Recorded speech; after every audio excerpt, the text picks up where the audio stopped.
India اور پاکستان کی عوام کا مسئلہ نہیں ہے. انڈیا میں ہندو ہیں، سکھ ہیں، عیسائی ہیں، مسلمز ہیں.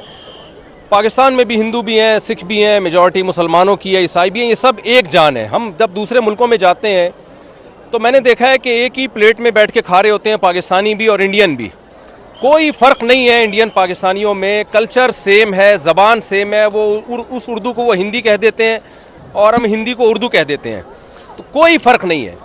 نہ انڈیا سے ہماری دشمنی ہے، نہ انڈیا کی پاکستان سے دشمنی ہے. یہ ایک گورنمنٹ ہے مودی جس نے دماغ خراب کیا ہوا ہے، جس کا اپنی کھوپڑی آؤٹ ہوئی ہوئی ہے اور ساری دنیا کو وہ بدامنی میں ڈال رہا ہے. تو انڈین کو بھی چاہیے، پاکستانیوں کو بھی چاہیے، ایک انسان کو قابو میں لائیں. آپ ایک کی کھوپڑی کو سیٹ کر دیں گے پوری دنیا میں امن ہو جائے گا. اس کی کھوپڑی خراب ہو گئی ہے. پہلگام میں اس نے خود وہ کیا ہے جو کچھ کیا ہے. پہلگام میں جو کچھ ہوا ہے، بے گناہ لوگ مارے گئے ہیں. ہم اس کی بھرپور مذمت کرتے ہیں. اسلام تو میدان جنگ میں بوڑھوں اور بچوں کو قتل کرنے کی اجازت نہیں دیتا. وہ سیاحوں کو قتل کرنے کی کہاں سے اجازت دے گا؟ تو پاکستان کا اس پہلگام والے واقعے سے کوئی تعلق نہیں ہے اور اس واقعے کی ہم بھرپور مذمت کرتے ہیں. اور جو ظلم پہلگام میں لوگوں پر ہوا، انڈین پر ہوا، ہم اس میں انڈیا کے ساتھ ہیں، انڈیا والوں کے ساتھ ہیں. تو ایک آدمی کی کھوپڑی خراب ہوئی ہوئی ہے، سب کو مل کے اس کی کھوپڑی کو ٹھیک کرنے کی ضرورت ہے. نبی صلی اللہ علیہ وسلم نے فرمایا، دشمن سے لڑائی کی کبھی تمنا مت کرو، لیکن اگر جنگ چھڑ جاتی ہے تو یقین کر لو کہ اللہ نے جنت تلواروں کے سائے میں رکھی ہے. تو بھائی مسلمانوں کو تو جنت میں جانے کا میرا خیال ہے ویسے ہی بہت شوق ہے. تو یہ تو شارٹ کٹ راستہ ہوگا ہمارے لیے. الجہاد مختصر طریق الجنہ، نبی صلی اللہ علیہ وسلم نے فرمایا جہاد جنت میں جانے کا مختصر ترین شارٹ کٹ راستہ ہے. پہلگام میں ہمارے لوگوں کے اوپر حملہ ہوا، بے گناہ لوگوں کی قتل کی گئی، اس کا ہمیں جواب دینا پڑا.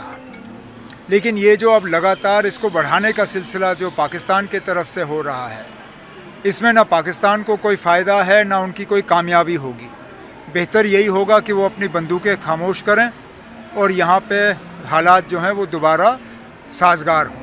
لیکن لگتا ہے کہ پاکستان ایسکیلیشن کرنا چاہتا ہے کیونکہ کل رات کو جو ہوا، پہلے 9 بجے کے آس پاس، اس کے بعد 4:30 بجے، ظاہر سی بات ہے کہ وہ اپنے طرف سے تو ایسکیلیشن کی کوشش کر رہے ہیں. اب ایسکیلیشن میں سب سے زیادہ نقصان ان کو ہوگا.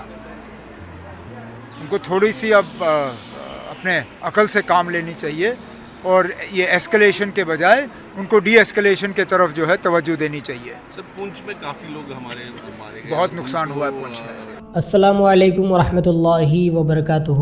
دوستو، اس ویڈیو کو آپ نے پورا دیکھا اور سنا. بھارت کی تمام مسجدوں سے بھارت کے مسلمانوں کے لیے بہت بڑا اعلان جاری ہوا ہے.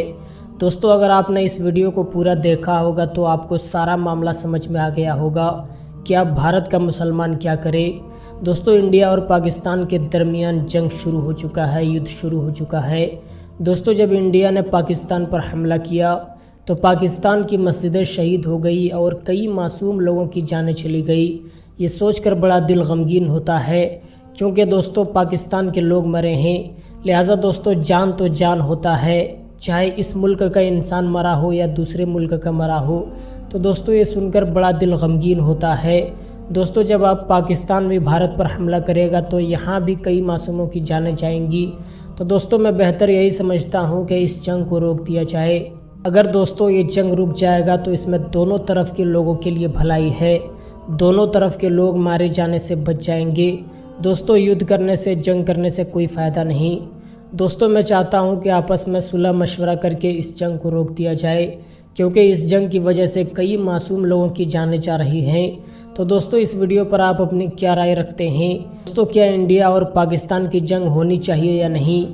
دوستو اگر آپ چاہتے ہیں کہ یہ جنگ رک جانی چاہیے تو اس ویڈیو کے نیچے زیادہ سے زیادہ آپ کمنٹ کر کے ہمیں ضرور بتائیں کہ یہ جنگ رکنی چاہیے یا نہیں. اور دوستو اس ویڈیو کو زیادہ سے زیادہ شیئر کریں تاکہ تمام لوگوں تک یہ عظیم جانکاری پہنچ جائے. ملتے ہیں دوسری ویڈیو میں، تب تک کے لیے خدا حافظ.